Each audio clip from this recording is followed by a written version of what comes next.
Boas práticas, educação e meio ambiente saudável viraram tema de estudos desenvolvidos pela Faculdade de Educação aqui da UPF, em parceria com outros cursos e instituições. E este assunto vai ser apresentado hoje no programa Universidade Aberta, que vai ao ar toda segunda-feira aqui pela UPF TV. O programa será exibido às 8h30 da noite.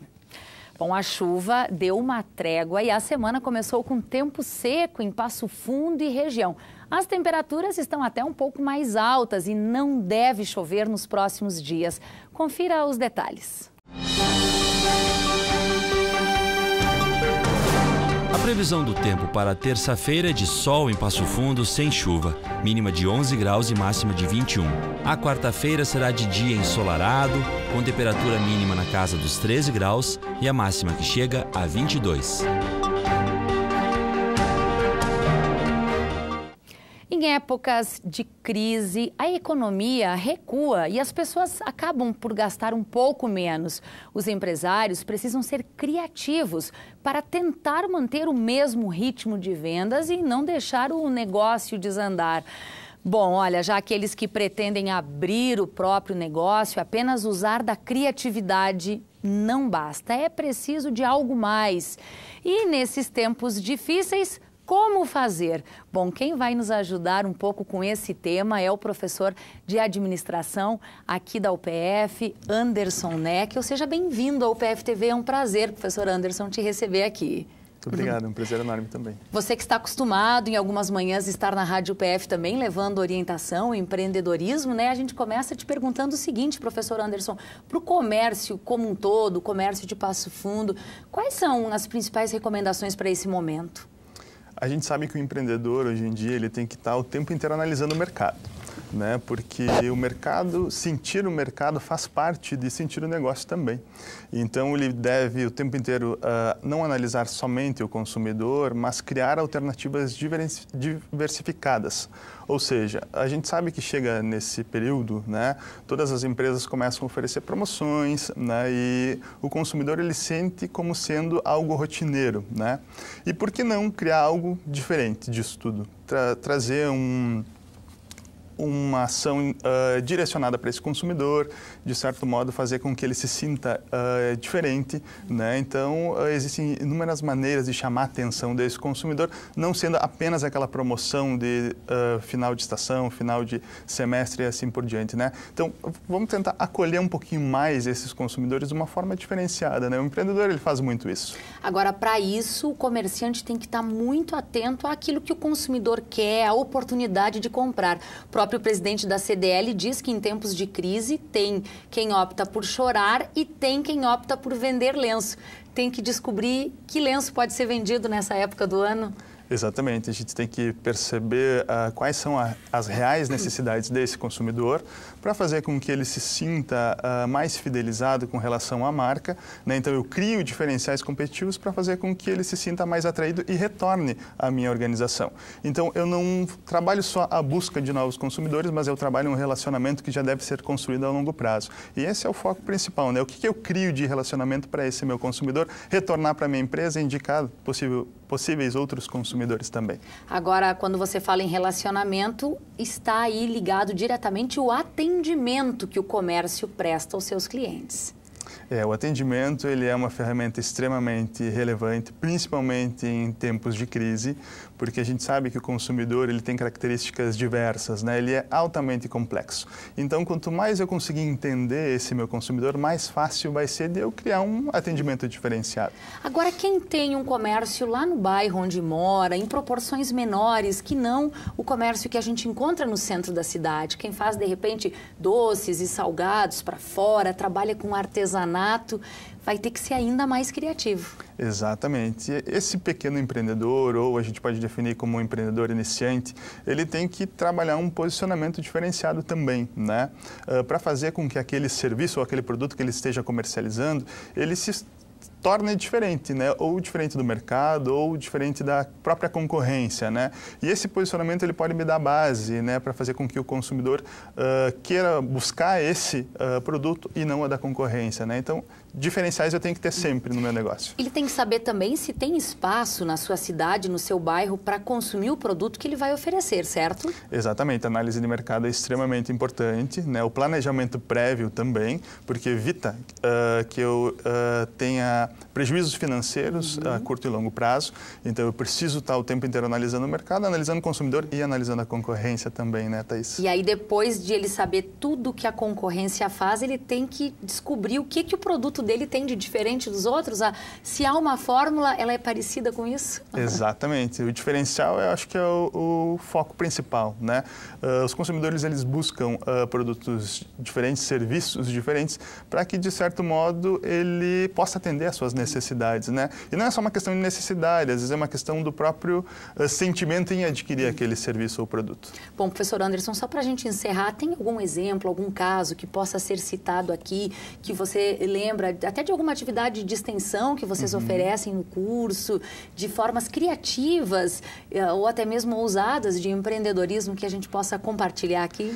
Thaís, olha só, a gente tem alguns itens que a gente costuma dizer que são característicos como inovação nesses últimos meses, por causa não só da crise, que o consumidor que o empreendedor daqui a pouco pode estar realizando na sua própria residência, né, que são serviços direcionados para a área pet, né, mas não serviços em relação ao pet shop, mas serviços de cuidado, de hospedagem de pequenos animais. A gente tem um famoso daycare, né, que é um conceito que está chegando agora, que ele preza por ter um cuidado com crianças e também com idosos, porque assim, não é uma escolinha, não é nada nesse sentido, é algo que qualquer pessoa pode oferecer um serviço de entretenimento, enquanto os próprios cuidadores possam fazer outras atividades e assim vai.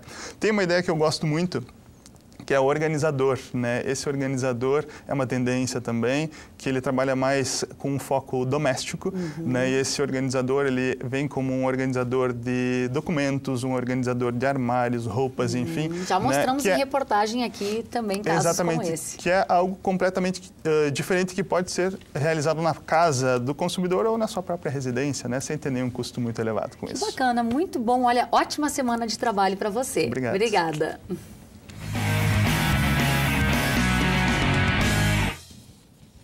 A carreira está sendo meteórica. Em 4 meses, ela passou de campeã da Copa Caxias a campeã brasileira. É a primeira mulher de Passo Fundo a conseguir este feito. O jornalista Jean Marmentini bateu um papo com essa atleta que representa a força da mulher gaúcha. Jean.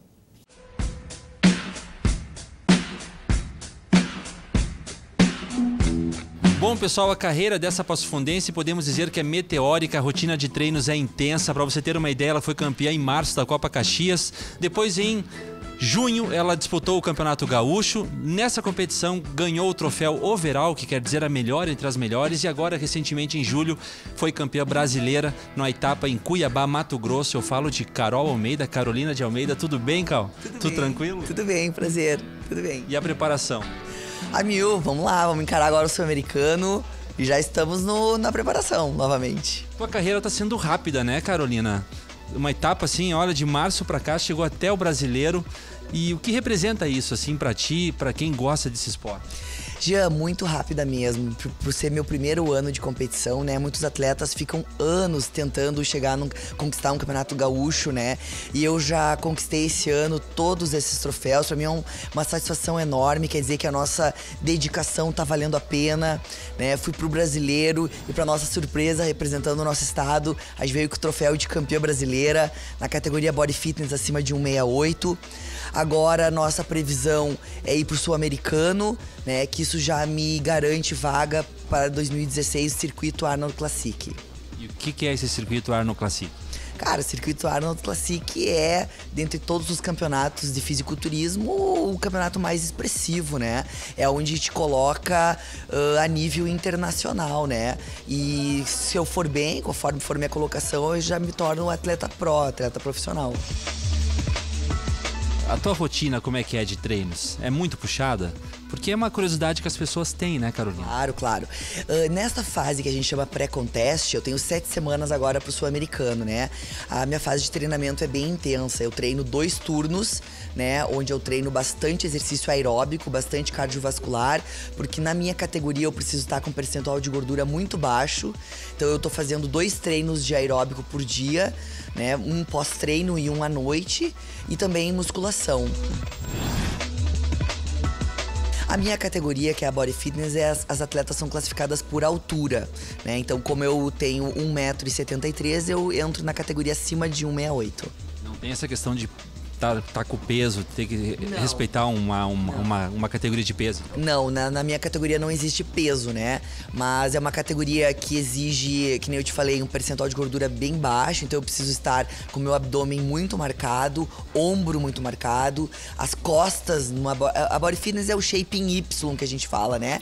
Então os membros inferiores eu não posso desenvolver muito, perna, glúteo, mas em compensação, ombro e costas eu tenho que estar com uma expansão de dorsal bem legal.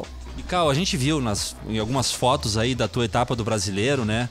E parece que a impressão que dá que são coreografias já assim pré-estipuladas, é isso mesmo? Ou você pode criar a tua própria coreografia e chegar lá e fazer a demonstração? Não, nessa categoria a gente tem as poses compulsórias que são os quartos de volta, né?